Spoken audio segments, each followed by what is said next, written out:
De uma maneira óbvia, a morte e a ressurreição de Jesus são o principal destaque dos evangelhos.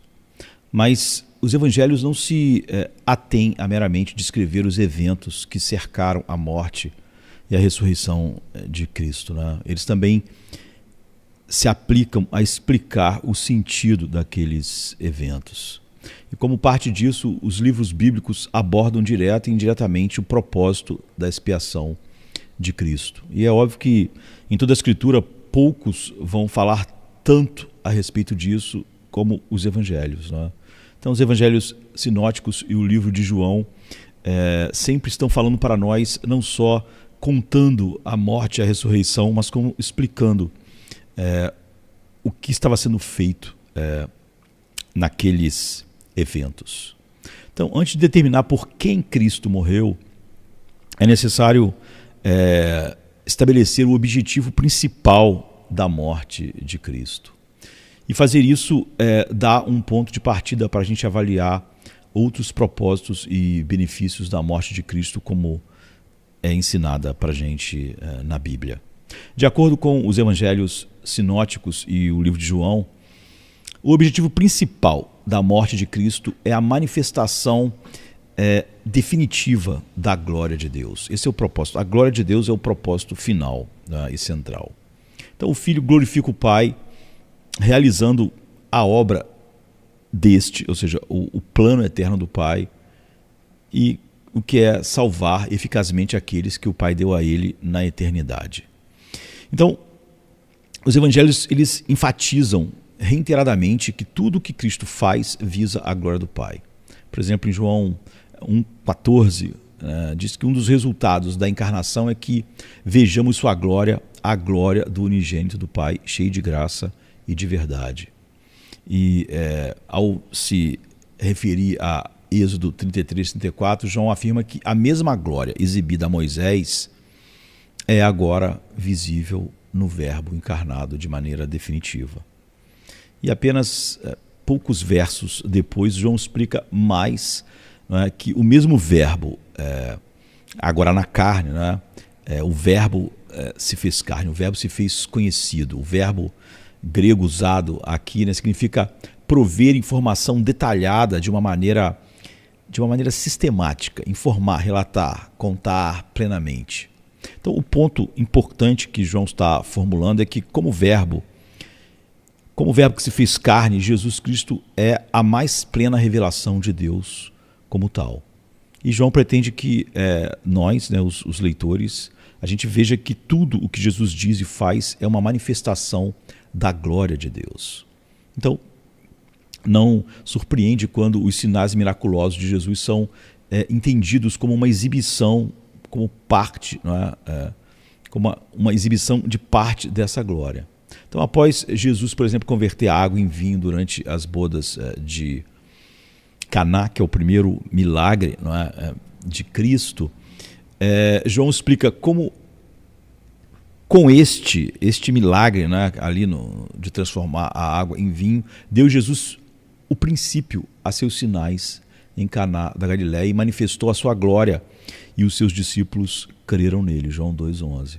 Então, essa afirmação é mais que cronológica, né? Porque, como está falando aqui, deu início, ela indica que, em algum sentido, esse primeiro sinal é paradigmático, né, para todos os outros milagres de Jesus. Ou seja, todos os milagres têm o mesmo objetivo. Ele não é a cura em si ou o casamento que ficou sem vinho, mas manifestar a glória de Deus, né, e manifestar ele como o Verbo encarnado. Então, repetidamente nos evangelhos, o povo responde aos milagres de Jesus. A gente vê isso em vários lugares, como Lucas 5, 25, 26, 7, 16, 13, 13, um monte de lugares. E responde também ao ensino, a gente diria, de Cristo, em Lucas 14, 15, glorificando a Deus. Mas então, a gente precisa ir além, né? Em relação ao número de sinais que Jesus realizou, muitos se recusaram a crer nele, apesar disso, como João 12, 37 diz. Então, mesmo Jesus Cristo sendo a expressão definitiva da glória de Deus, a maioria não creu nele em razão da dureza do seu coração. Ou seja, só uma obra eficaz do Espírito Santo, mesmo diante de evidências,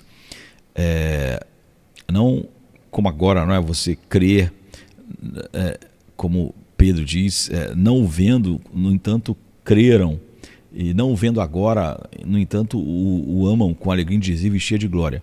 Isso é uma obra eficaz do Espírito Santo no coração de um homem que estava morto em delitos dos pecados, mas nem vendo realmente, diretamente, os sinais, alguém poderia crer por causa da dureza do seu coração, sem uma obra eficaz do Espírito Santo. Então a exibição mais clara da glória de Deus é a morte, ressurreição e ascensão de Cristo. Do começo ao fim dos evangelhos, a glória de Deus é especialmente ligada a esses eventos distintos na vida dele, na vida de Cristo.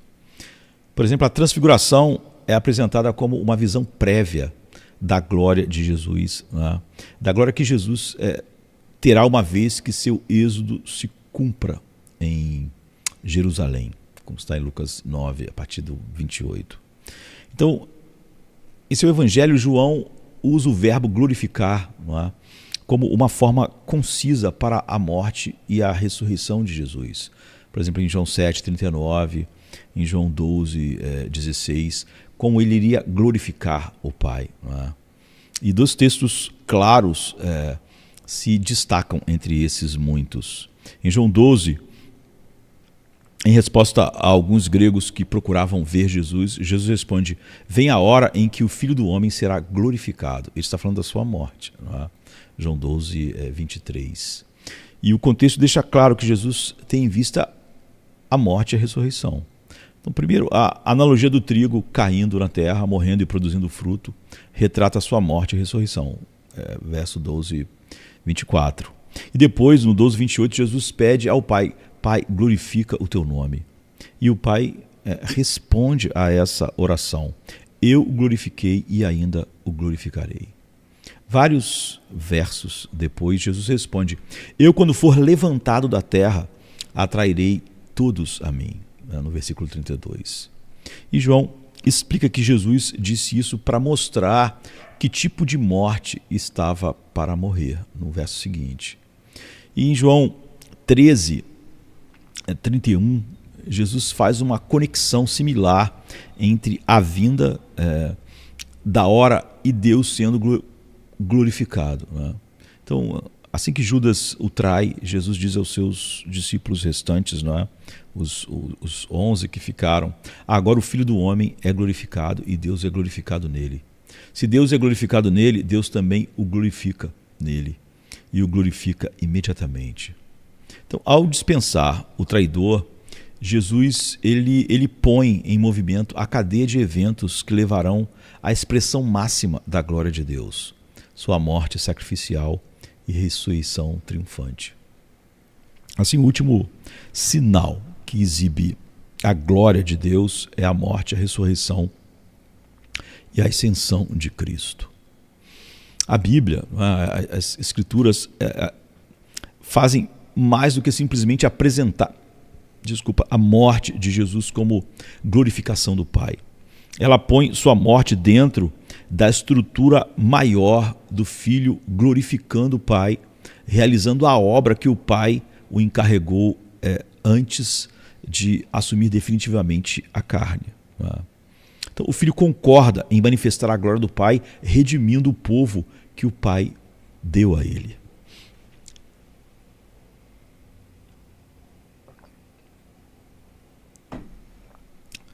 E como resultado, essas pessoas redimidas, né, os eleitos, participarão da comunhão intratrinitariana, partilhada pelo Pai e o Filho e o Espírito por toda a eternidade.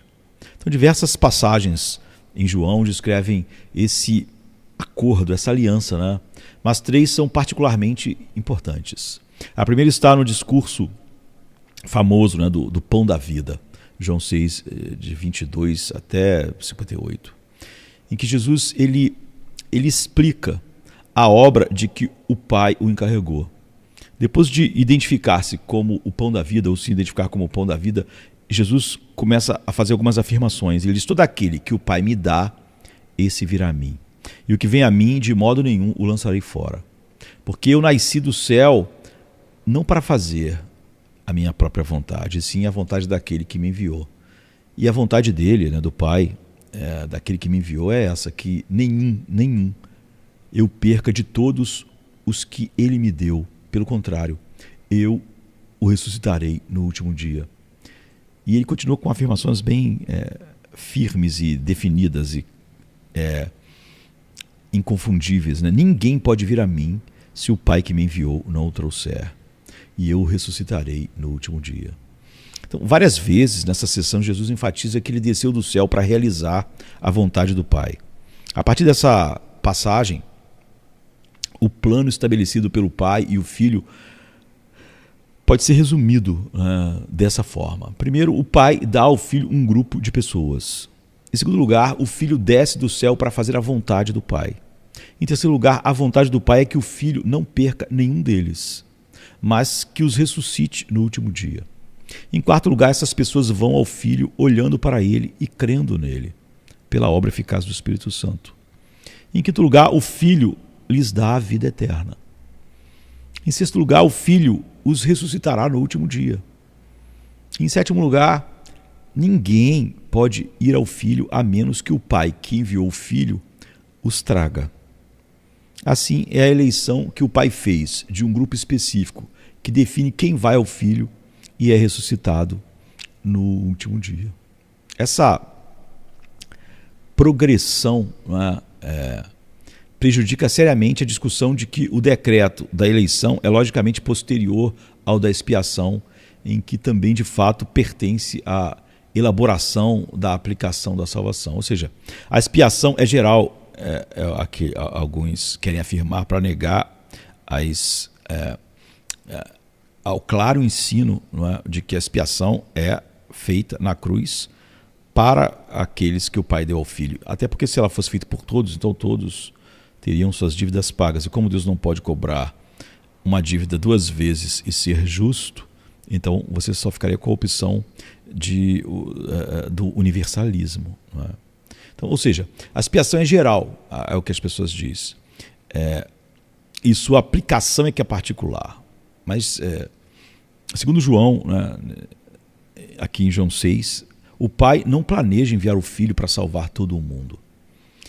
Então ele elege apenas alguns do mundo, sabendo que fora dessa eleição ninguém creria.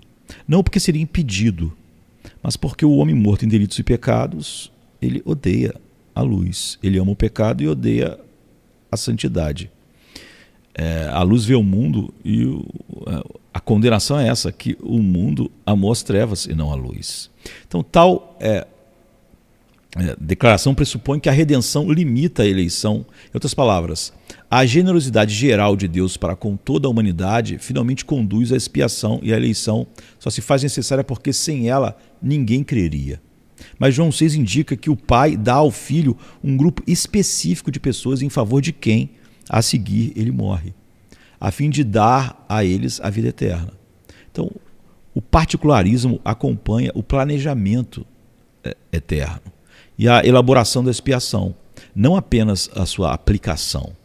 Não é que ela é geral, mas a aplicação é específica. Não, ela já é específica. Então, a eleição que limita a expiação, não o contrário. Não é? Então, a segunda passagem importante é a oração sacerdotal, né, ou sumo sacerdotal de Jesus, em João 17, que é o capítulo todo de João 17, né, o qual ele deixa ainda mais claro que o Filho glorifica o Pai realizando a obra que o Pai encarregou o Filho de fazer. E depois de anunciar que a hora chegou, né, ele vem falando sempre, quando chegar a minha hora, falando a respeito da cruz. Então, quando ele diz que a hora chegou, ele diz: glorifica o teu Filho, para que o Filho possa glorificar a ti. João 17:1 é o início da oração sacerdotal, né? Então, a combinação de a hora e glorificar lembra a passagem de 12, 23 e 24, onde Jesus falou sobre sua morte e ressurreição. Então essa conexão esclarece o que Jesus quer dizer quando ele ora: eu te glorifiquei na terra, completando a obra que me deste para fazer, que é o verso 4 do capítulo 17, né? Que é a sua oração sacerdotal. Que ele se refere à sua morte e ressurreição iminente. Isso é confirmado ainda mais pelo uso que João faz do verbo completar, né? O qual é similar ao verbo em João 19:30, onde Jesus clama: está consumado, né? Então, nos instantes antes da sua morte, ele diz que está completado, que está acabado. Indica que a consumação da obra é o meio pelo qual Jesus glorifica o Pai. Assim, a conexão é direta, clara, né, límpida. O Filho glorifica o Pai completando a obra de que o Pai o encarregou, o que envolve sua morte e sua ressurreição. Mas enquanto a gente pode dizer que o foco, né, a obra em pauta, evidentemente, é a cruz, o contexto maior de João 17 indica que está em vista mais do que isso. Jesus afirma que manifestou o nome do Pai àqueles a quem me deste, a quem o Pai deu a ele, a quem me deste do mundo. E ele vai deixar claro que ele não está orando pelo mundo, né? Mas por aqueles que o Pai deu a ele do mundo. Verso 6 do capítulo 17. Então, ele lhes deu a palavra que o Pai deu a ele, verso 8. E ele os guardou eles em nome do Pai. Então, a glória que ele teve junto ao Pai, agora tem dado também aos seus discípulos. É o que ele diz no verso 22. Por isso, agora ele ora para que o Pai os guarde, né? Verso 11 e 15. Mas também os una e cumpra a alegria neles, que os santifique e permita que eles vejam e participem da sua glória. Tudo isso está nesta oração de João 17. Então, no intervalo, ele envia eles ao mundo justamente como o Pai enviou ele mesmo ao mundo. Assim, a obra que Jesus realiza a fim de glorificar o Pai, embora com certeza está centrada na cruz, abarca tudo o que Jesus faz para garantir que as pessoas que o Pai deu a ele do mundo estejam com o Filho e participem e partilhem da glória que o Filho partilhava com o Pai antes da fundação do mundo. Então, essa é a totalidade dessa obra que Cristo afirma ter consumado, quando ele diz está consumado, expiando os pecados daqueles a quem o Pai lhe deu e orando por eles como o seu sumo sacerdote, a fim de conduzir todos eles, como ele mesmo disse, sem perder nenhum, à glória. E a totalidade dessa obra, expiação e intercessão, é aplicada àqueles a quem o Pai deu a ele, ou deu ao Filho. Aliás, é com base na obra do Filho que o Pai os atrairá. E alegar que Cristo faz expiação pelos pecados de todos, mas aplica essa expiação somente aos eleitos, vai de encontro à totalidade da obra que Cristo realiza para glorificar o Pai. Essa alegação, ela também representa, né, algo importante. Ela apresenta as pessoas da Trindade atuando com propósitos cruzados entre si. Ou seja, o Pai destina a expiação a cobrir os pecados dos eleitos. Mas o Filho vai e faz a expiação por todos. Mas o Espírito Santo aplica somente aos eleitos. Ou seja, há propósitos contrários e se chocando na Trindade. Então, em contraste, João 17 enfatiza que não, só a totalidade da obra que Cristo eficazmente realizou para a glória do Pai, mas também a harmonia trinitária em planejar, realizar e aplicar essa glória aos eleitos. E a terceira passagem importante é a sala do trono na visão de Apocalipse 4:11, que também é de João, né? E 5:14. João dá um quadro adicional de Cristo glorificando o Pai, realizando a obra de que este o encarregou de realizar na aliança eterna.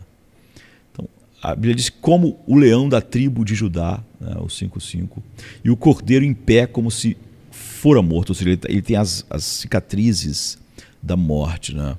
Cristo é o único digno de tomar o livro escrito por dentro e por fora, selado com 7 selos. Então, embora debatido, parece preferível entender esse livro inusitado como a tábua celestial contendo o propósito e fim da história da redenção, ou seja, o propósito de Deus, o seu decreto para a história, não é? Então, como o leão e o cordeiro, o filho é digno de abrir este livro porque somente ele tem a autoridade de executar o plano divino de redenção, que era o plano eterno do Pai. Essa autoridade é confirmada pelo cântico de louvor de todos os anciões naquele momento. Digno és de tomar o livro e de abrir os selos, porque foste morto. A razão porque eles estão cantando que ele é digno.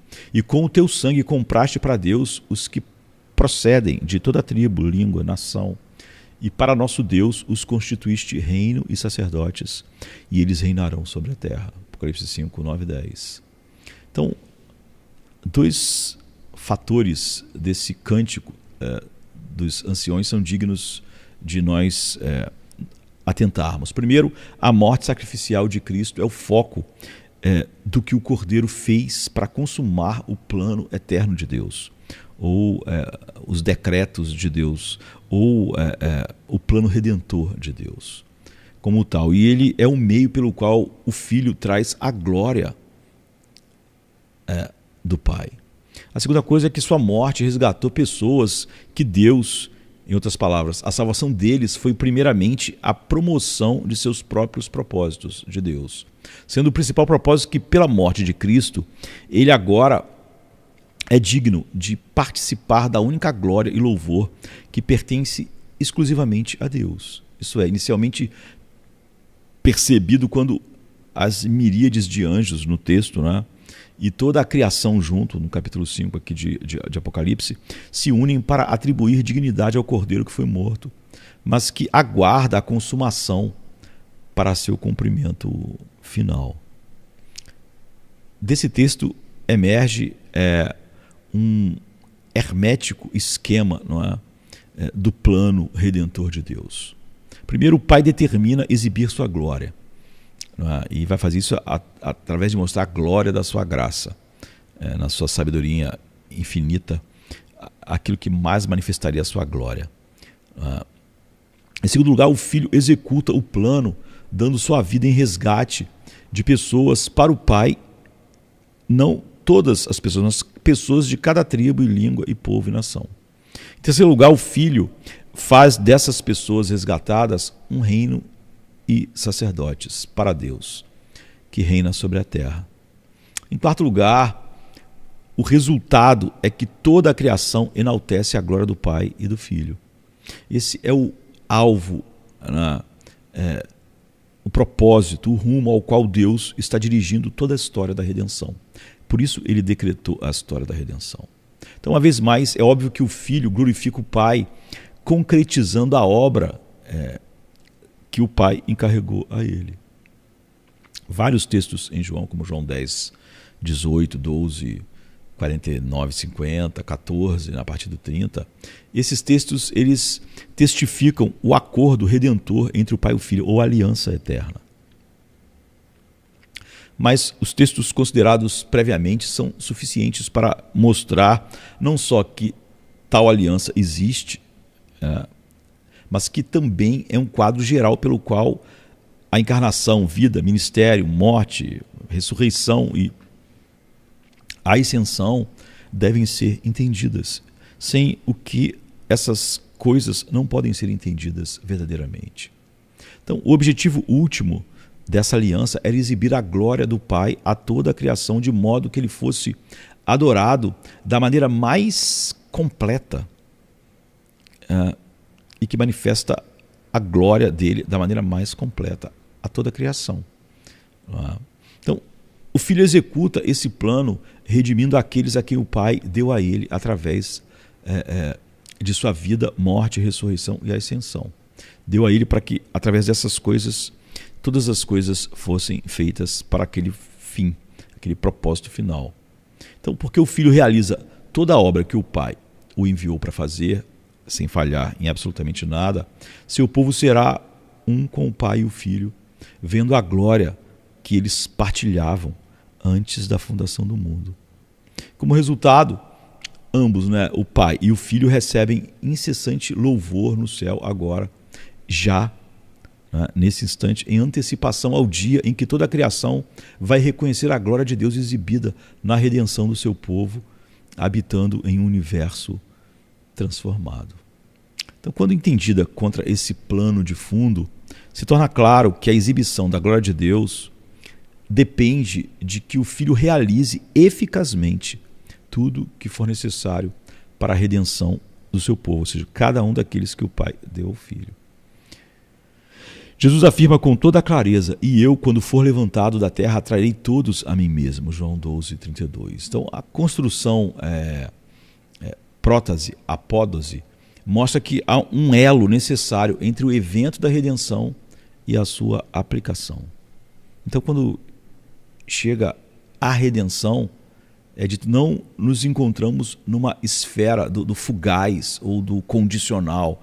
Ela pode acontecer ou não dependendo do que homens mortos em delitos e pecados vão fazer, e sim na esfera da história sobre a fiel promessa de Deus feita a si mesmo e, portanto, a nós, ou seja, a todos que o Pai deu ao Filho. Se um daqueles a quem o Pai deu ao Filho se perder, então Deus não recebe toda a glória que merece, porque a exibição da sua glória depende de que todos os que o Pai deu ao Filho, todos os eleitos, serem um com o Pai e o Filho, partilhando da glória deles eternamente. Então, visto que o Filho realiza de maneira eficaz ou eficiente, ou eficientemente, tudo o que se faz necessário, só dessa maneira Deus é glorificado como a fonte, agente e objetivo da nossa salvação. Então, elaborar a questão do propósito da expiação como uma diferença entre a intenção de salvar a todos, como o arminianismo diz, ou os eleitos, como o Evangelho Reformado diz, todos os reformadores, enfim. Simplesmente, se você não for além, você perde algo ainda maior. Então, a salvação de criaturas é um grande feito, porém, não é o maior. A criação, a salvação dessas criaturas não é o alvo final, não é o propósito final, que é, na verdade, a majestade de Deus e sua promulgação, ou seja, a manifestação da sua glória, da glória da sua graça, da glória da sua misericórdia. Terei misericórdia de quem eu tiver misericórdia.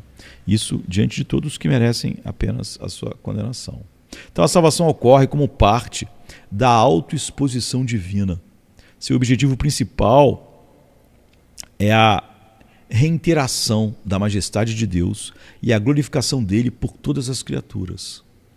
Então a soteriologia tem seu lugar dentro, a gente pode dizer, da teologia do Mysterium Trinitatis, como é chamado, ou seja, do mistério da Trindade, ou seja, as riquezas inerentes e comunicadas da vida de Deus como Pai, Filho e Espírito Santo. A história não está centrada no homem ou em qualquer outra criatura, mas no próprio Deus. Assim, quando a Bíblia fala do propósito de Deus na expiação em termos de pessoas salvas do pecado, ou da demonstração do amor dele pelo mundo, essas afirmações devem ser avaliadas à luz do objetivo principal de Deus de exibir sua glória. E o que, em seu plano eterno, ele determinou que exibiria essa glória. Em outras palavras, a salvação da humanidade não foi o propósito primário da expiação. Não é o propósito primário da expiação.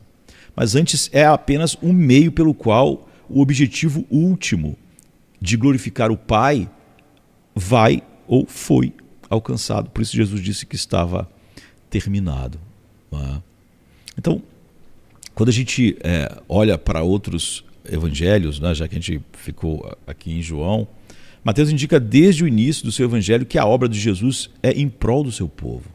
O anjo do Senhor, quando fala a José que Maria dará à luz a um filho e o chamará de Jesus, porque ele salvará seu povo dos pecados deles, né, em Mateus 1:21.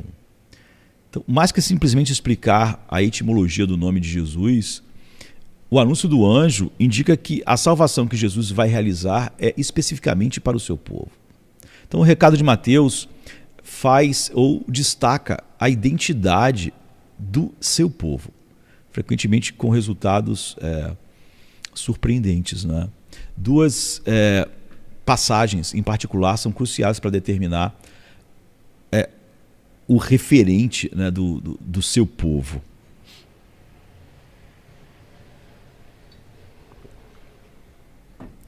A primeira é Mateus 20:28, né?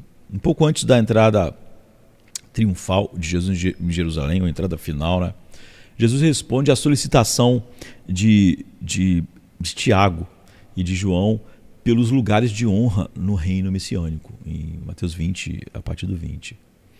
E ao contrastar a grandeza do reino com a grandeza dessa era, Jesus ele aponta para seu próprio exemplo, quando afirma que o Filho do Homem não veio para ser servido, mas para servir e dar a sua vida em resgate de muitos, não é?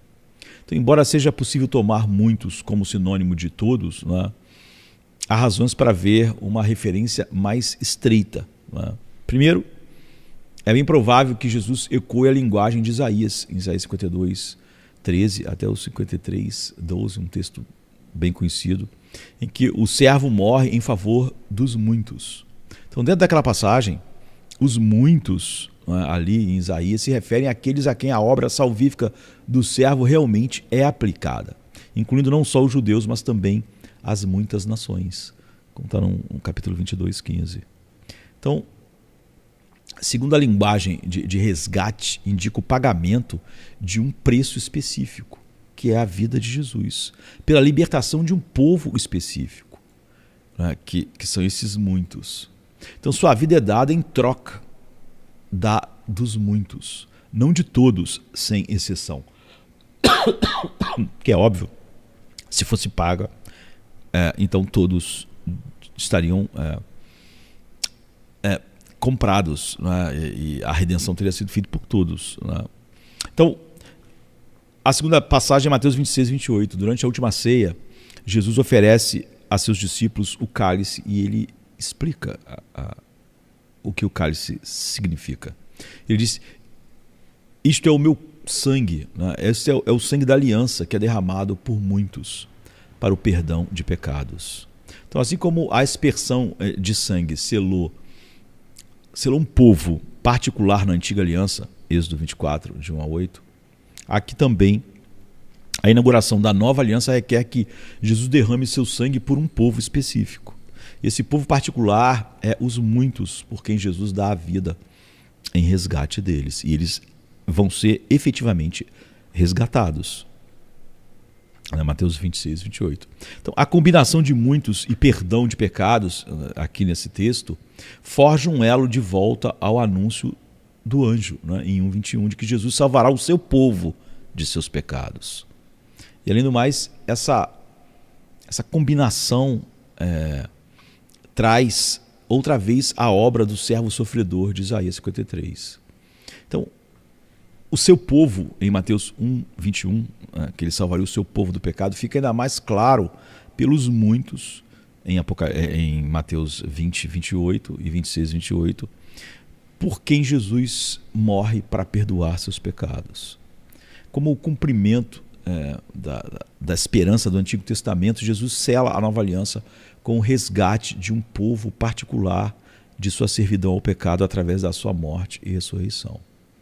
Então, esses textos eles enfatizam a morte de Jesus por um grupo particular de pessoas e não pela humanidade em geral. Mesmo sem levar em conta se o termo usado é muitos ou seu povo, o ponto que permanece é o mesmo. Jesus deu a vida como resgate do povo escatológico de Deus, composto de judeus e gentios que serão chamados a crer nele. a gente encontra em João o mesmo tipo de afirmação particularista, né? Mas diferente dos evangelhos sinóticos, né? Mateus, Marcos e Lucas. João, ele também inclui muitas afirmações sobre a eleição que Deus fez a um povo particular para receber os benefícios da morte de Jesus. Então, além do famoso capítulo de João 6, o qual a gente já falou, as outras passagens são particularmente significativas, né? Em João 10. Por exemplo, em João 10, a partir do verso 11. Jesus se apresenta como o bom pastor que dá a sua vida pelas ovelhas, tá? Pelas suas ovelhas. 10, 11. E Jesus descreve essas ovelhas. E ele descreve essas ovelhas como minhas, as quais o conhecem. Assim como o Pai me conhece e eu conheço o Pai. Versículo 15. Mas quem são essas ovelhas? São o povo escatológico de Deus, tirado igualmente dentre os judeus e os gentios. Verso 16. Então, os líderes religiosos não creem porque não fazem parte do rebanho de Jesus. Capítulo 10, 26. Ou seja, ele diz que os que não creem porque não são minhas ovelhas. Se fossem minhas ovelhas, iam crer. Você vê que não se crerem, se tornam minhas ovelhas. Não. O que ele diz é que não creem porque não são as minhas ovelhas. Porque as minhas ovelhas vão crer. Elas creem. Então, por contraste, as ovelhas de Jesus ouvem a voz dele, seguem ele e a elas é dada a vida eterna. 27 e 28. Então, são suas ovelhas porque o Pai deu elas ao Filho. Capítulo 10, 29. Então você nota que Jesus não diz, como eu disse, que os líderes religiosos não fazem parte do seu rebanho porque não creem. É ao contrário, né? Ele deixa claro que a incredulidade dos líderes religiosos é uma manifestação do fato de que eles nunca foram suas ovelhas. À luz dessa passagem, a gente vê que as ovelhas de Jesus são um grupo particular de pessoas que existem antes mesmo de exercerem fé nele. E que elas só exercem fé nele porque elas são suas ovelhas. Ou seja, elas são parte daqueles que receberam todas aquelas bênçãos espirituais que ele compra com seu sangue. E que os que não fazem parte desse grupo divinamente selecionado não creem. João 8, 47. Então, como o bom pastor, Jesus dá a sua vida por um grupo particular de pessoas, suas ovelhas, em distinção de outros, ou seja, os que não são suas ovelhas. E Jesus, então, ele descreve ainda os inimigos de Jesus como testemunhas de que a morte dele foi dirigida a um grupo particular de pessoas, e não a todas as pessoas. Então, no ato de Jesus ressuscitar Lázaro dentre os mortos, Sanedrim se reúne em sessão de emergência para discutir o que fazer com Jesus. Capítulo 11, a partir do 47. E o sumo sacerdote Caifás, ele afirma que é melhor que um homem morra pelo povo e assim toda a nação não pereça. 11:50. Então, João segue explicando que Caifás involuntariamente estava profetizando que Jesus morreria pela nação e não somente pela nação, mas também para reunir em os filhos de Deus dispersos pelo mundo. Eles não vão se tornar filhos de Deus quando forem trazidos, mas eles vão ser trazidos porque são os filhos de Deus. Ou seja, a expiação cumpre esse chamado eficaz no momento certo, né? Então, enquanto Caifás quis dizer claramente que a morte de Jesus pouparia o povo judaico de um confronto com Roma, João vê o significado teológico da afirmação. A morte de Jesus é pela nação, não é? Entre aspas, bem como outros que se uniriam aos filhos de Deus. Então, seguindo os passos da discussão sobre as ovelhas de Jesus no capítulo 10, a gente deve entender isso como uma reiteração da ideia de que o verdadeiro povo de Deus, composto igualmente de judeus e gentios, são as pessoas por quem Jesus morre. Enquanto Jesus prepara seus discípulos para a sua morte eminente, uma vez mais ele ressalta que ela avisa essa morte a um grupo particular de pessoas. Então, após ordenar que os seus discípulos amem uns aos outros como ele os amou, capítulo 15, 12. Jesus, então, ele descreve a natureza do seu amor. Ele diz: ninguém tem maior amor do que este, de dar a alguém a própria vida em favor dos seus amigos. Verso 13. Então, assim como ele diz que o bom pastor dá a sua vida pelas ovelhas, também aqui Jesus dá a sua vida pelos amigos em razão do amor por eles. Esse amor particular por seus amigos se baseia na eleição divina. Eles não fostes vós que me escolhestes, mas eu vos escolhi. 15, 16. Então, embora não haja uma ênfase maior nas epístolas de João, há uma dupla de textos que se referem à obra do Filho como especificamente dirigida ao seu povo, que é 1 João 3,16 e 1 João 4,10. Mas Apocalipse, como a gente estava vendo, o capítulo 5 de Apocalipse 9 e 10, é particularmente significativo em razão de claramente ele combinar o objetivo último da glória de Deus, a morte de Cristo e a redenção de um povo particular. Não é?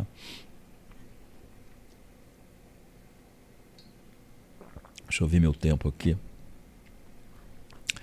Então, as criaturas celestiais, eles cantam que com o próprio sangue, o Cordeiro resgatou um povo particular, não o mundo inteiro.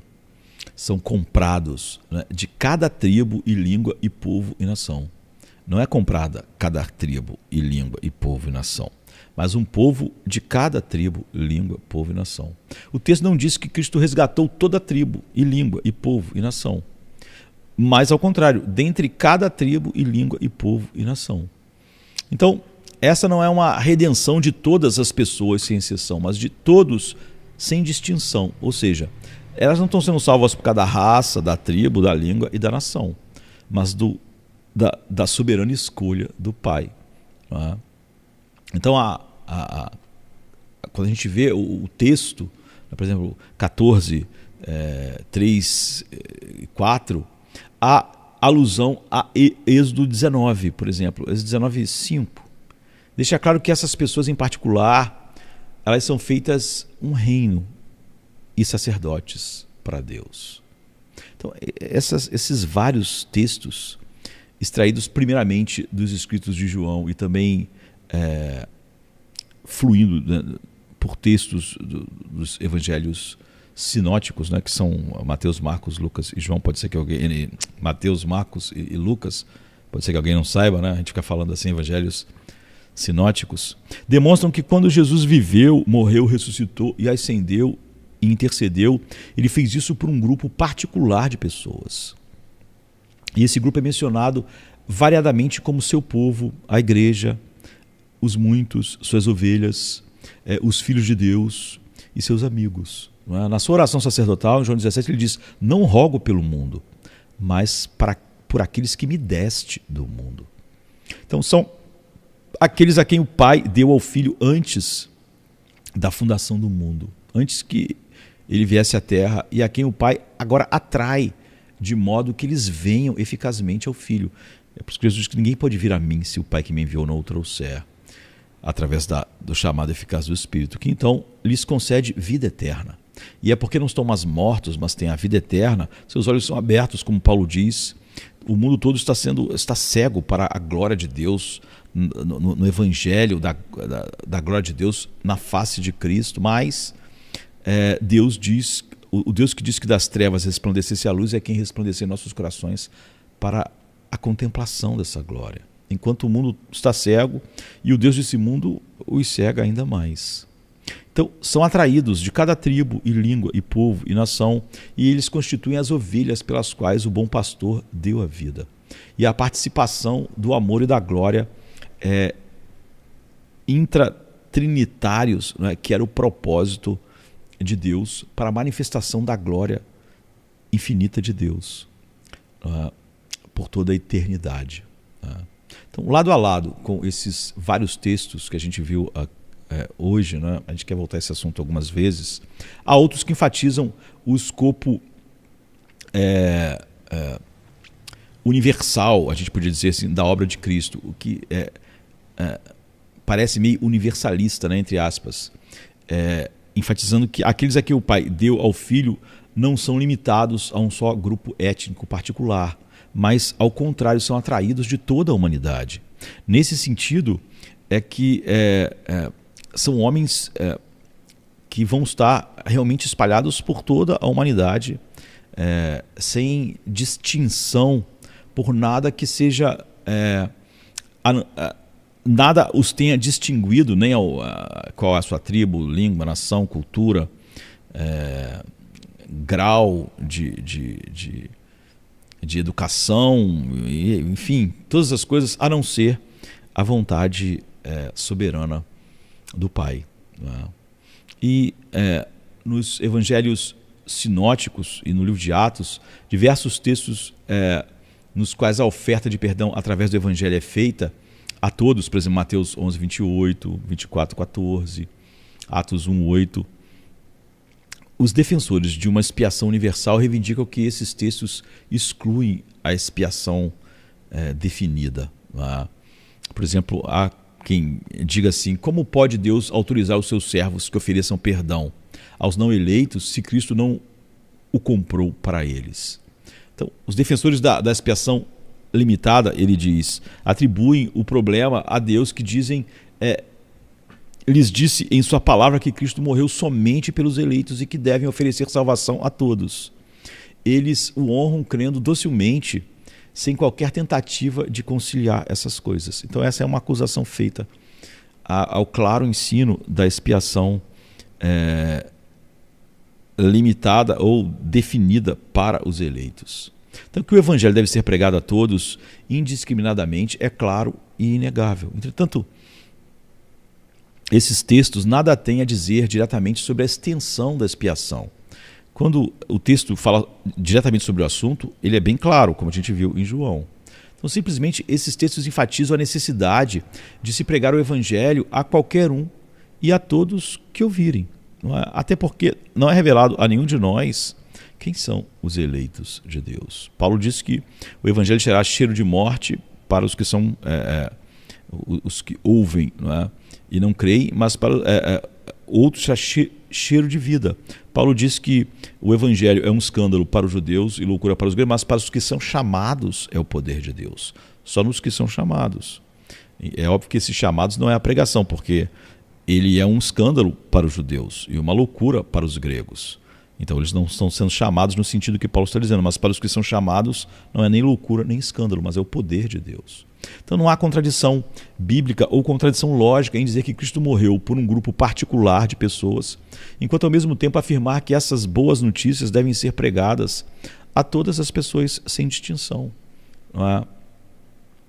O que as pessoas devem olhar é que Deus ordenou que os meios pelos quais os eleitos creriam em Cristo seria a pregação indiscriminada do Evangelho.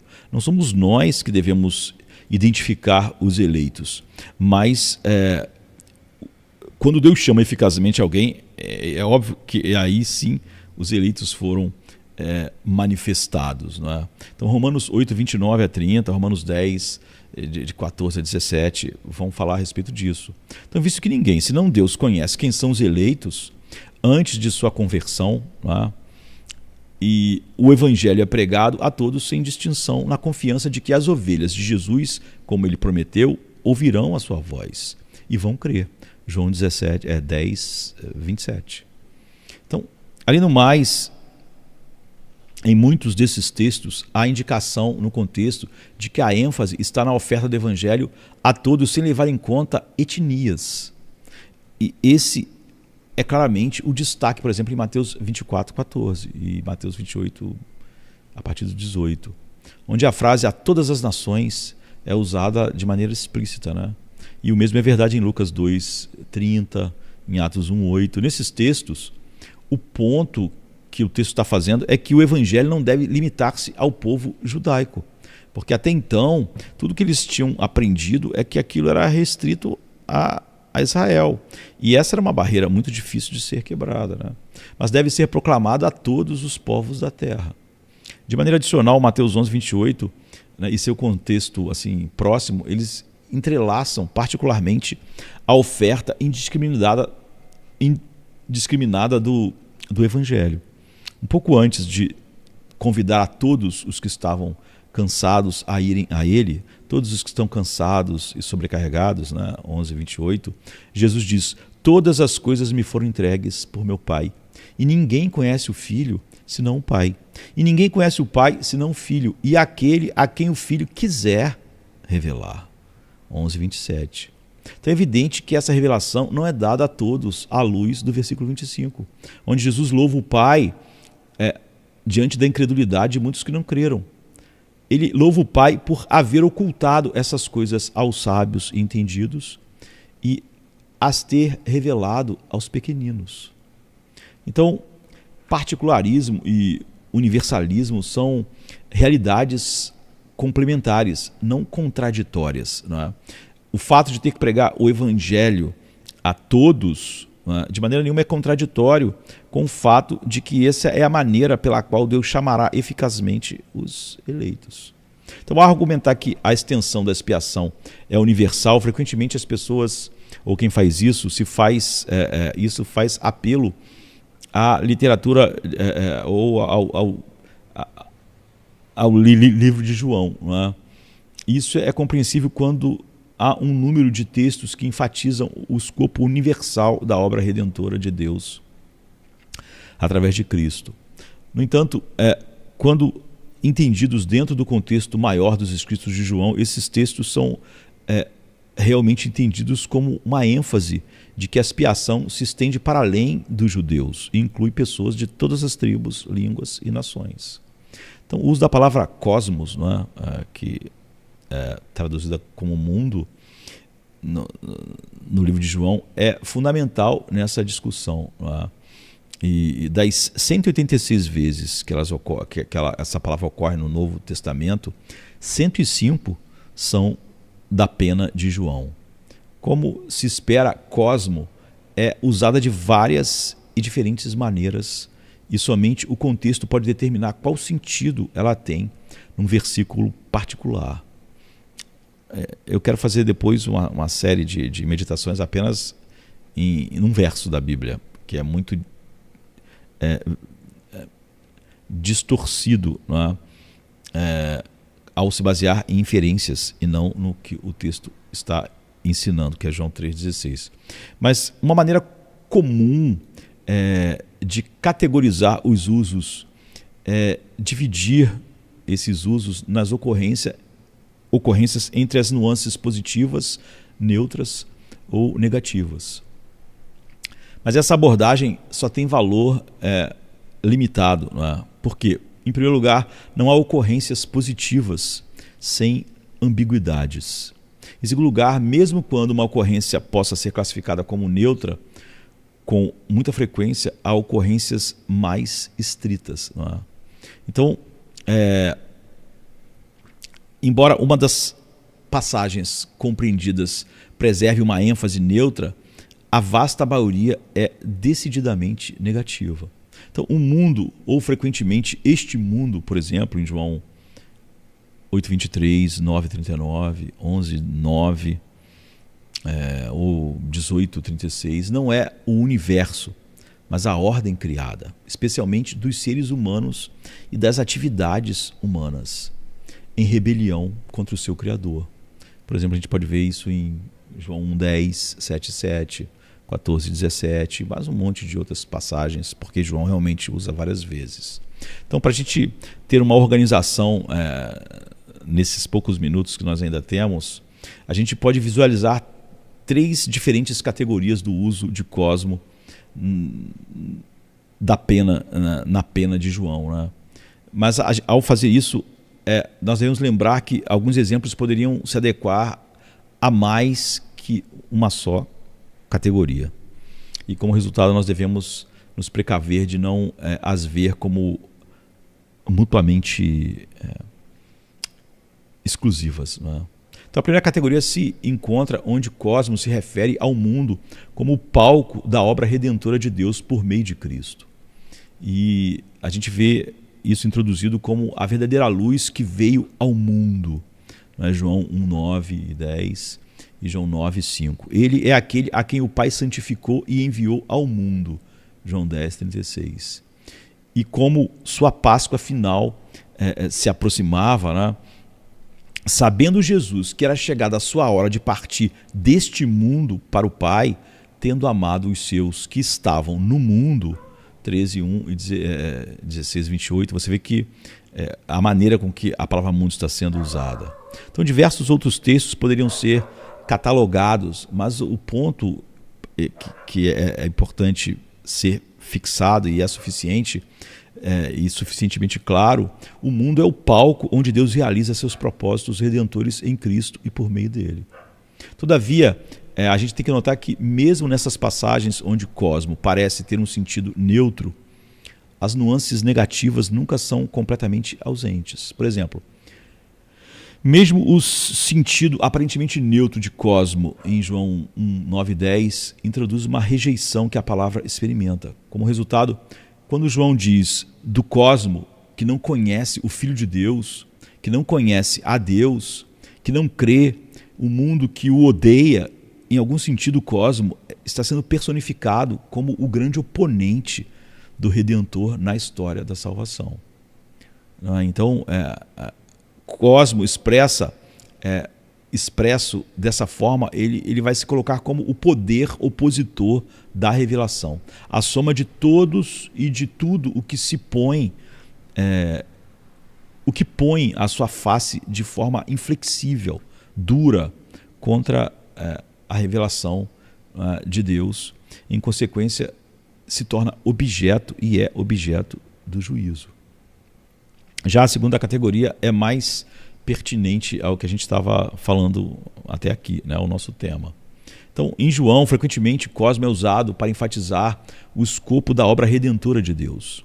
Ou seja, a ênfase cai na obra de Cristo, abarcando todas as pessoas sem distinção, não apenas o povo judaico. Algumas vezes, essa ênfase é clara no contexto imediato, enquanto outras vezes ela não é. Mas em cada um dos textos, João ressalta a verdade de que a redenção de Cristo transcende fronteiras étnicas para incluir não simplesmente os judeus, mas também os gentios, nós. Então, o primeiro exemplo é João 1:9-13. Então, depois que ele afirma que o mundo não conheceu a palavra, João distingue entre seu próprio povo, os judeus, que não o receberam, e os que o fizeram, em João 1:11-12. E essa distinção ela vai calçar ou pavimentar o caminho para João salientar que todos, quer judeus, quer gentios, que receberam Jesus, são filhos de Deus. Então, assim, João ele conecta cosmo a uma distinção entre judeus e não judeus, como um meio de ressaltar o escopo universal da obra redentora de Cristo, ou seja, de homens judeus e não judeus. E João 4:42 é entendido, não é? Deve ser entendido de uma maneira similar, porque Jesus está dialogando com a mulher samaritana, no capítulo 4, a partir do versículo 7. E o testemunho dela aos seus vizinhos samaritanos leva muitos a crerem nele, verso 39. Mas depois que falam pessoalmente com Jesus, o que ouvem os leva a concluir que este é verdadeiramente o Salvador do mundo, né? Capítulo 4, 42. Em outras palavras, eles creem que Jesus é não meramente o Salvador do povo judaico, que marginalizava completamente os samaritanos, mas antes do mundo inteiro, incluindo eles, os samaritanos. Eles reconhecem que sua salvação transcende até mesmo aquela aguda divisão entre judeus e samaritanos para abarcar todos os que creem, sem distinção de ser judeu ou samaritano. Então, o escopo da redenção de Cristo se estende não apenas aos samaritanos, mas inclusive aos gregos. Em resposta a alguns gregos que desejam ver Jesus, por exemplo, em João 12, Jesus afirma que "E eu, quando for levantado da terra, atrarei todos a mim mesmo", verso 32. Então, é nesse contexto que a afirmação de Jesus, no capítulo 12, 47, deve ser entendida. Eu não vim para julgar o mundo, né, e sim para salvá-lo. Ou seja, essa vinda, como faz no final do livro dos sinais, essa ênfase sobre o escopo universal da obra redentora de Cristo se torna ainda mais significativa. Não é? Esses exemplos eles facilitam a nossa compreensão sobre outros textos em que cosmo ocorre sem esclarecimento explícito no contexto imediato. Por exemplo, em João 1:29. João Batista identifica Jesus como o Cordeiro de Deus que tira o pecado do mundo. É óbvio que se você entender esse mundo como cada pessoa no mundo, então ninguém mais tem pecado. E você se torna universalista e nega todo o ensino claro da Bíblia sobre isso. Então, embora seja fato que no contexto nada há que indique o significado de cosmo, os outros numerosos usos restritos devem ser levados aqui em conta de maneira séria, né? Então, como tal, seria e é levianamente equivocado alegar que no contexto nada há que indique essa distinção. O contexto relevante é como o cosmo é usado em outros lugares em João. Então, assim, o ponto dessa afirmação não é que Jesus removerá o pecado de cada pessoa do mundo, sem exceção, ou seja, universalista, se tornar universalista, né? Mas que a morte dele redimiria a todos, sem exceção, não meramente Israel. Então, essa conclusão é confirmada pelo fato de que o Cordeiro de Deus realmente remove o pecado, em vez de meramente fazê-lo potencialmente, ou seja, nos capacitar a nos livrar do pecado. Ele realmente remove o pecado de todos aqueles que o Pai deu a ele. Então, uma dinâmica similar está presente em João 3,16, que é um texto que eu quero fazer uma série de vídeos só sobre esse verso. Mas, como explanação, seguindo ao diálogo de Jesus com Nicodemos, que era um líder judeu, João afirma: porque Deus amou o mundo de tal maneira que deu seu Filho unigênito para que todo aquele que nele crê não pereça, mas tenha vida eterna. É óbvio que aqui Jesus não está falando a respeito da capacidade humana de crer ou não. Isso ele fala em João 6, em João 10. Ninguém pode vir a mim se o Pai que me enviou não o trouxer. Aqui ele só está falando sobre esse escopo, em contraste com o particularismo judaico. Ele estava conversando com um líder judaico, que caracterizava muitos que habitavam Israel naquela época, né? Então Jesus ressalta que a intenção dos propósitos redentores de Deus se estende para além do povo judeu para incorporar o mundo inteiro. Essa conclusão é reforçada pelo contexto maior. Então, de fato, a primeira vez que cosmo é usada, depois de João 3,16, é em João 4,42, onde enfatiza claramente a intenção da obra de Jesus. E assim Jesus está enfatizando a esse líder judaico, que é Nicodemos, que todo que crê, quer judeu, quer gentio, tem a vida eterna. A gente sabe pelo livro de João que só as minhas ovelhas crerão, não é? Ou só pode vir a mim aquele que o Pai que me enviou trouxer. Então isso de modo algum diminui a espantosa natureza do amor de Deus descrito aqui. Então o amor de Deus deve ser admirado não porque o mundo é muito grande e inclui tantas pessoas, mas porque o mundo é totalmente mau e merece o inferno e a ira de Deus. Essa é a costumeira conotação de cosmo. Então, a despeito da rebelião do mundo contra o seu Criador, Deus dá seu Filho para que todo aquele que creia tenha a vida eterna. Esse contexto maior esclarece, né, 1 João 2,2, depois de se referir a Cristo como nosso defensor, João diz que Cristo é a propiciação pelos nossos pecados, e não somente pelos nossos próprios, os próprios pecados de Josemar, mas ainda pelo do mundo inteiro. Então, o contexto mais amplo da carta deve ser mantido em pauta quando estamos lendo ali. João escreve aos crentes que estão lidando com falsos mestres que reivindicam ser tão espirituais que já não pecam mais. 1 João 1, 6 a 10. Então, a despeito da sua óbvia desobediência aos mandamentos de Deus, capítulo 2, 3, 6, 9, 11... Então, embora eles fossem originalmente parte da comunidade, ou seja, eram cristãos nominais, o fato de que a abandonaram demonstra que, na verdade, não eram parte da comunidade. É o que diz o capítulo 2, 19 em diante. Eles são do mundo, por isso falam do mundo, e o mundo os ouve. 4, 5. Então, eles foram porque não eram dos nossos, não é? Então, na face dos oponentes que se consideravam um marco espiritual acima de qualquer outro, João está respondendo, ressaltando que quando Cristo morreu, ele não fez isso somente por causa dos judeus, ou agora de algum grupo gnóstico, que era o caso aqui, ou algo mais, né, que se põe como sendo intrinsecamente superior. Longe disso.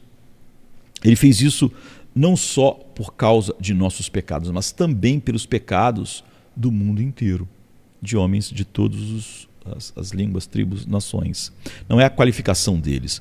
Essa conclusão é confirmada pelo estreito paralelo com João 11, 50 e 52, onde uma linguagem similar para salientar que a morte de Jesus se aplica a todos os filhos de Deus que se acham dispersos pelo mundo. Então, João 11, 52, não é? Não somente pela nação, mas também para reunir em um só corpo os filhos de Deus. Que filhos? Aquelas ovelhas que o Pai deu ao Filho na eternidade, que estão dispersos pelo mundo. 1 João 2,2. Então, ele, Jesus, é a propiciação pelos nossos pecados, e não somente pelos nossos próprios, mas ainda pelo do mundo inteiro. É o que está sendo enfatizado ali em 1 João. Então, Calvino, por exemplo, ele resume de forma excelente esse ponto. Ele diz que o desígnio de João não era outro senão tornar esse benefício comum a toda a igreja. Então, sob a palavra, e não algo que pertencia aos gnósticos, etc. Então, sob a palavra todos ou totalidade, ele não inclui os réprobos, não é? Mas ele designa os que creriam, bem como os que estavam dispersos por várias partes do mundo ainda. Então, o ponto é que a morte de Cristo, retratada para nós aqui como uma propiciação concreta pelos pecados do mundo, não é uma propiciação potencial. É para todos, sem exceção, não todos. É para todos os que o Pai deu ao Filho, sem exceção, ou seja, não é por nada que haja neles, mas pela escolha do Pai. Essa ênfase sobre o escopo universal da expiação aparece uma vez mais em 1 João 4, 7 a 14. A expressão máxima do amor de Deus é que ele enviou seu Filho para ser a propiciação pelos nossos pecados. 4:10. Então, o amor de Deus por seu povo é a razão de os crentes amarem reciprocamente, uns aos outros. 4:11. E ao agirem assim, eles demonstram que Deus habita neles por meio do seu Espírito. 4:12 e 13. Como resultado, os crentes, então, eles testificam que o Pai enviou o seu Filho para ser o Salvador do mundo. 4:14. Então, uma vez mais, nós vemos o escopo universal da expiação afirmado lado a lado com o amor particular que Deus nutre pelo seu povo. E a terceira categoria do uso que João faz de cosmo consiste em lugares onde se faz uma aguda distinção entre o povo de Deus e o mundo. Então, embora haja muitos que traçam essa distinção, nosso foco está em João 14 a 17. Em diversos pontos, nesses capítulos que é ali aquela ceia, não é, que Jesus teve com seus discípulos horas antes da sua morte, depois seguido da oração sacerdotal antes de ir para o Getsemane, Jesus distingue coisas que são verdadeiras em relação aos seus seguidores, porém não em relação ao mundo. Então, enquanto os crentes recebem o Espírito da verdade, o mundo não o pode receber. João 14, 16, 17.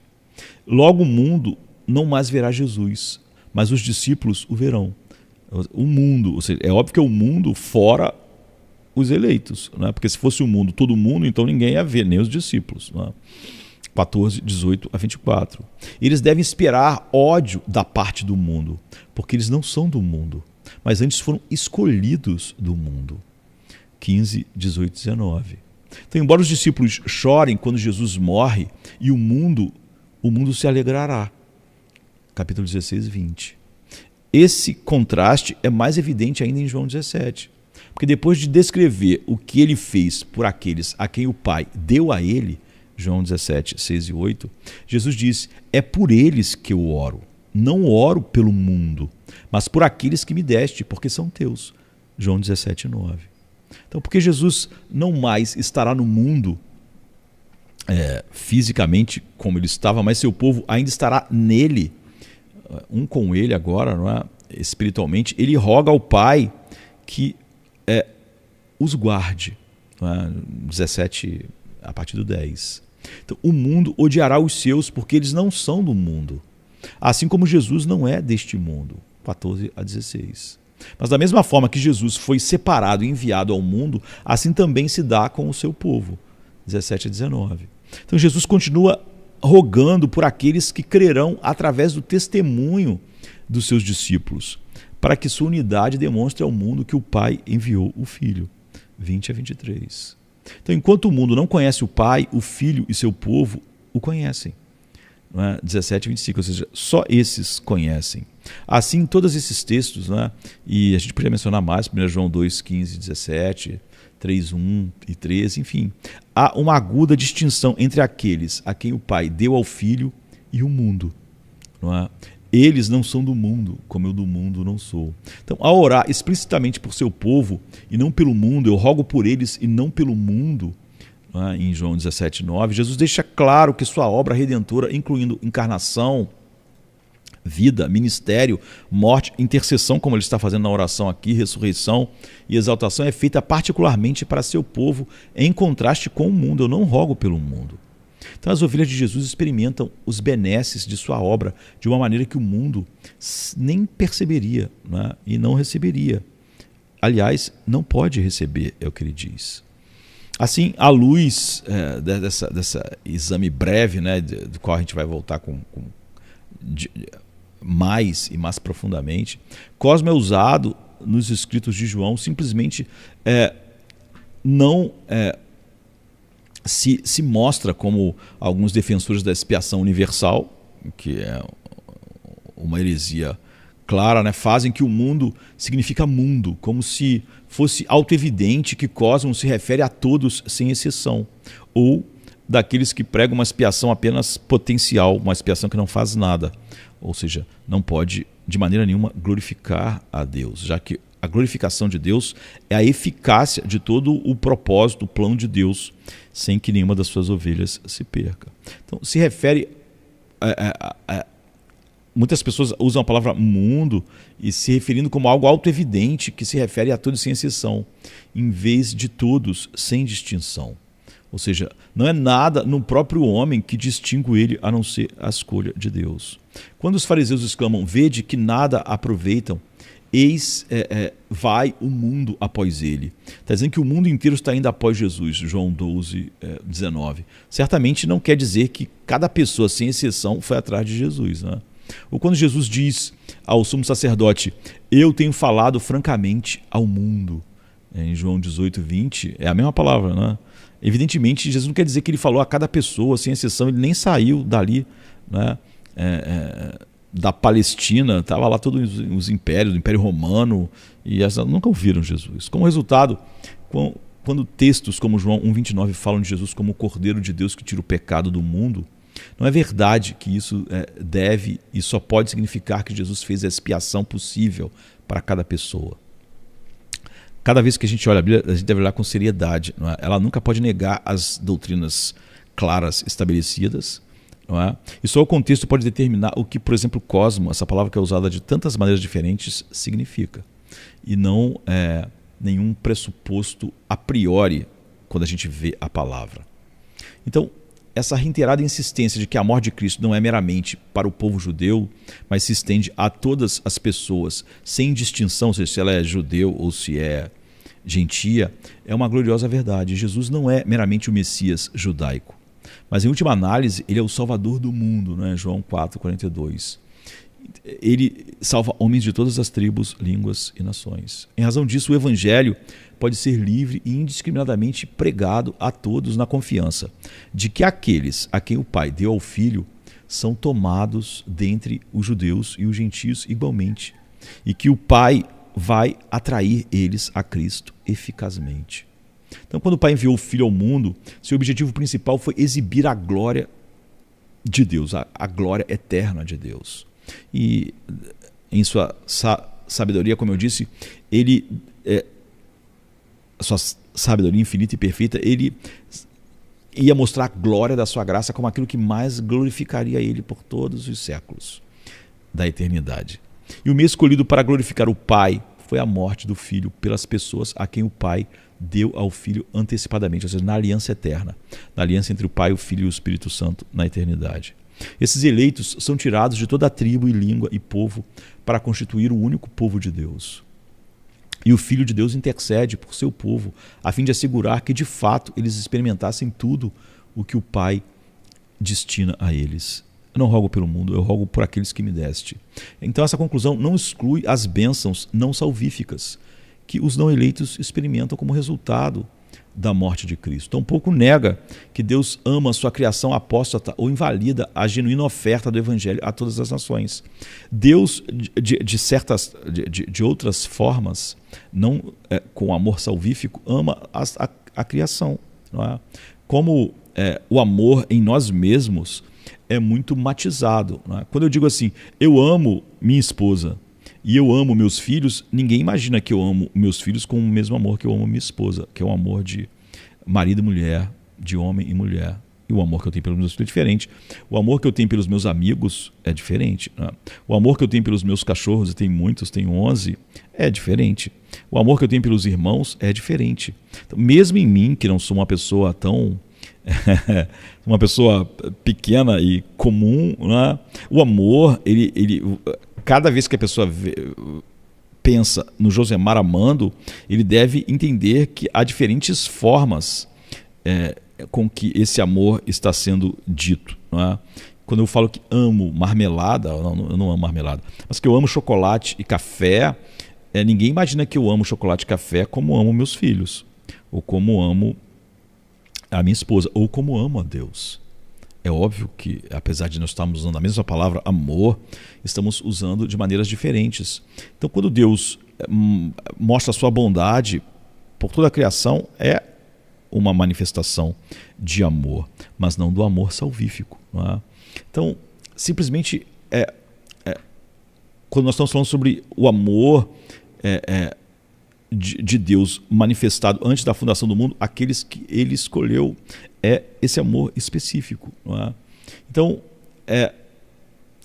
o objetivo principal da expiação está centrado em Deus e não no homem. Não é?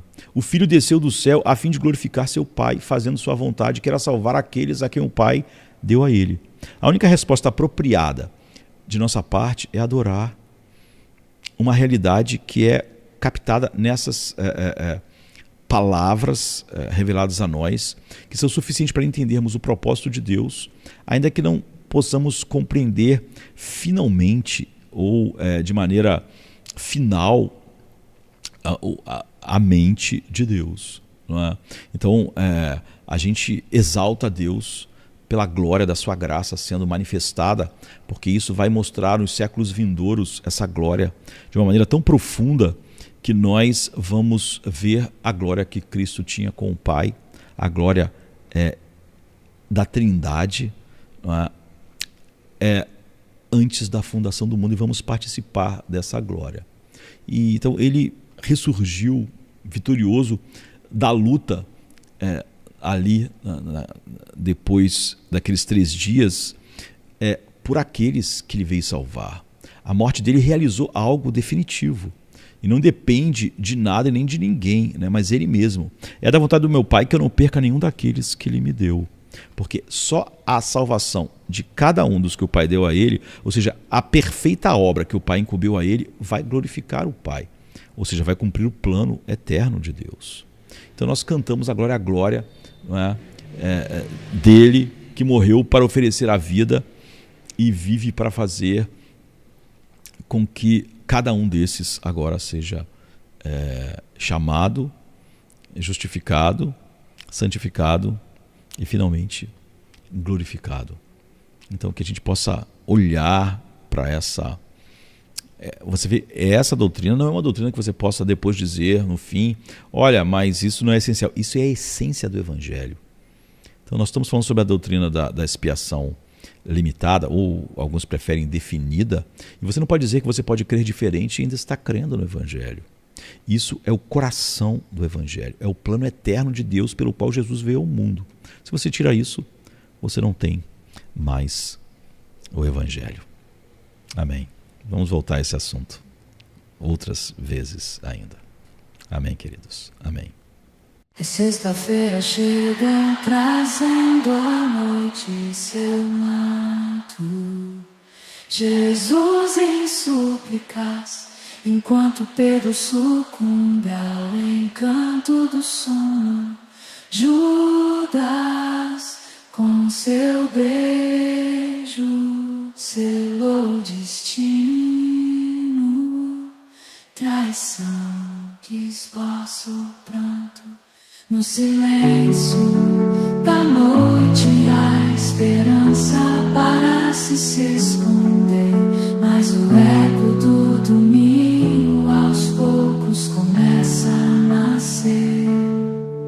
Pilatos em sua indecisão, o sinédrio em conspiração, a turba em escárnio desconhece a ressurreição.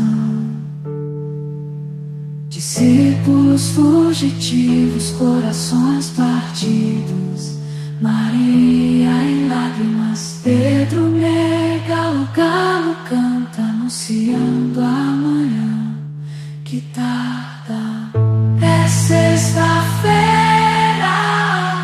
clama a criação, mas o domingo se anuncia, trazendo redenção.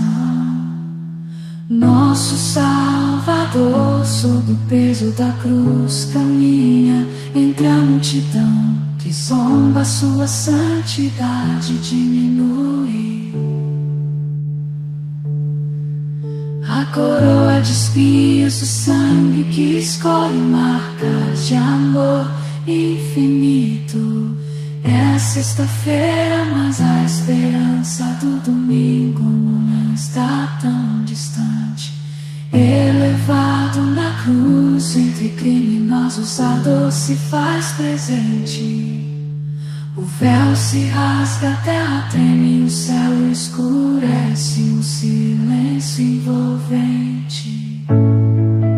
A pedra colocada, os guardas se postam, a vigília começa, mas a promessa do domingo no coração ainda aquece. É sexta-feira, mas não é o fim. Domingo vem aí com vitória sem fim. A escuridão parece reinar, a morte sorri, certa de sua vitória. É sexta-feira, mas a história ainda não contou, só a glória. O pecado julga ter vencido, a esperança parece falhar, mas a luz do domingo já começa a brilhar. O túmulo agora vazio, a pedra removida, Jesus ressuscitou, trazendo vida. Manhã de domingo, brilha a esperança restaurada. A morte foi vencida, a redenção proclamada. É sexta-feira, mas a alegria vem com o amanhecer. Domingo já chegou, ensinando-nos a renascer. Nosso Salvador, sob o peso da cruz, caminha entre a multidão que zomba, sua santidade diminui.